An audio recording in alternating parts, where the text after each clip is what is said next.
amigos, fíjate, estamos con los directores y la actriz de la cinta, Leonora in the morning. Welcome to Mexico. Thank you. First of all, how do you feel in the worldwide premiere of this movie in Guadalajara? Oh, it's a real honor to be world premiering our film Leonora here at the Guadalajara International Film Festival, especially because we shot a lot of days in Mexico to make this film a reality.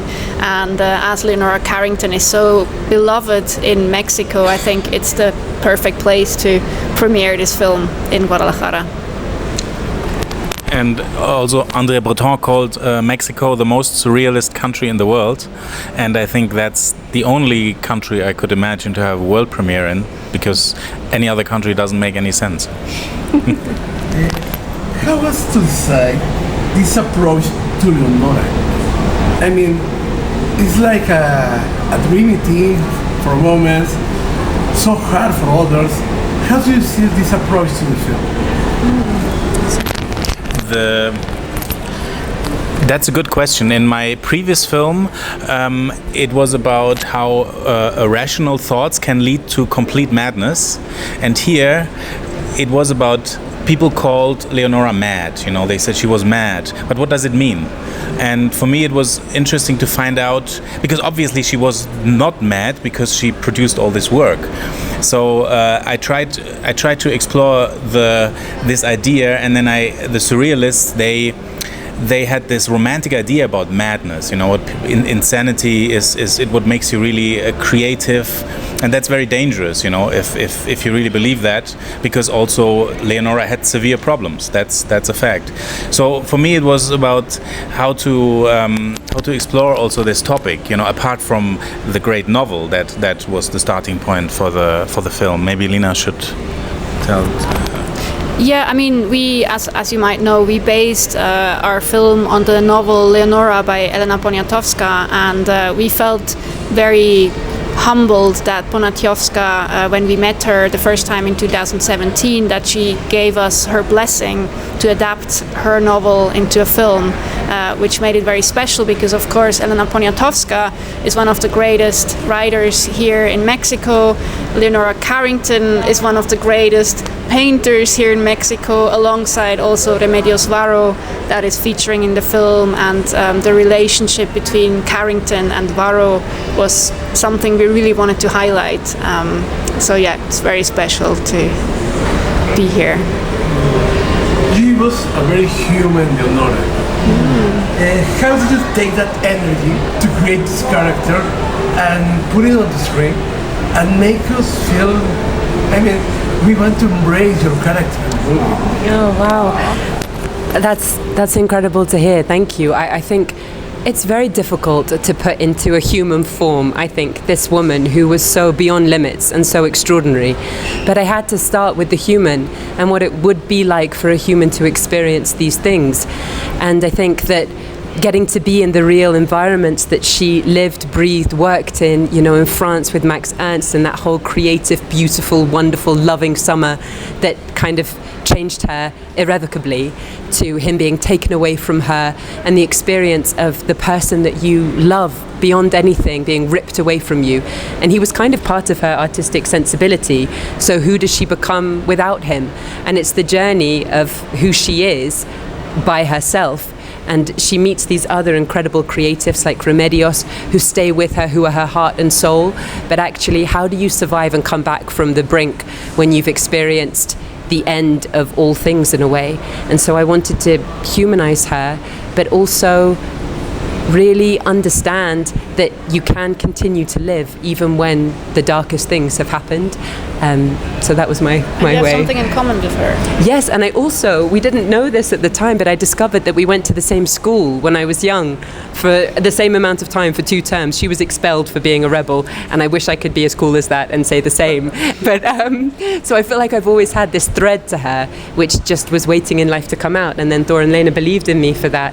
And and I'm forever grateful and thankful for that.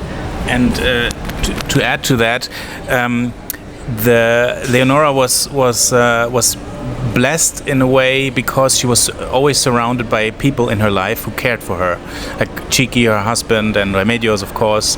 And for me, it's also a story about relationships, because I knew we can only understand Leonora if we look also through the eyes of her friends, also Edward James, because I realized that also when I was in Mexico talking to her closest friends, Alan Glass and Pedro Friedeberg, that they really loved her, and Leonora didn't always make it easy for them, but they genuinely loved her, and I thought this is something that I wanna capture in the film, and also surround Olivia with actors and actresses who have that connection with her.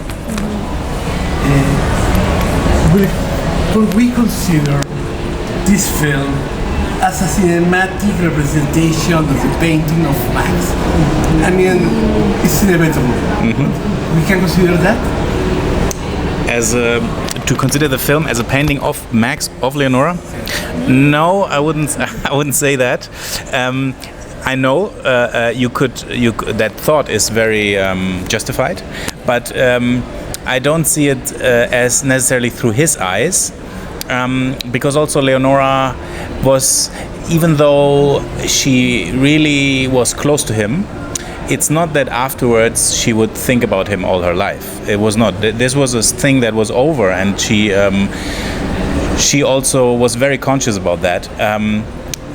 It's not a film through his eyes, seen through his eyes, but of course he was also a big inspiration for her in her life's journey, for sure. And the painting is somehow, when he did the painting Leonora in the Morning Light, I think you can see that he really was captivated by her, really loved her, and in a way I love her as well, and we love her, and that's a bit why I thought this is a beautiful title for the film. Yeah, I think he was almost kind of clairvoyant, because he painted her coming out of a jungle, and then in the end she lived in Mexico City, but also went to the jungle, to Edward James's surrealist garden in Las Posas, and that was just such a strong visual image of her kind of. He was a mentor, but then she found her own voice, and so being in the jungle was a very important image for us to kind of show what she has become after leaving Europe behind and discovering Mexico as this surrealistic, fantastic, inspiring country as well. How do you work behind the camera? How do you write the work? Lena and myself, we work very, very closely together since film school. We are like two parts of the same brain, and we like to plan. I think we really like to have a clear idea about where we're going, but at the same time leave enough room to find answers that you don't know beforehand, because a film is not something, it's a living thing, and you cannot plan it to the core and then shoot it and then it's there. You have to react to what's happening on set. I think that's what happens behind the camera a lot, you know. It's a sense of freedom that needs to be behind the work behind the camera. Is dedicated to make sure that there is freedom in front of the camera for all the people involved. Yeah, and we have worked with our cinematographer Tudor Vladimir Panduru before, so it's also kind of trusting each other. So I mean, Thor and I, we trust each other blindly anyways, because we live and breathe together and work together since almost 20 years now. But then having a cinematographer like Tudor, who we trust blindly, and Mathieu Taponnier, who's our French editor, who we worked with him before as well. So just kind of to find a circle of people you trust, or find new people you trust, like Noemi Gonzalez, who was a production designer here in Mexico, and she just created the most fantastic sets. So I think it's also kind of having trust among each other and also between the actors and us that makes this really magical, and you can kind of play around with it. Just the last question. Leonora is a key figure in the painting, but leaves you how you interpret her in this movie?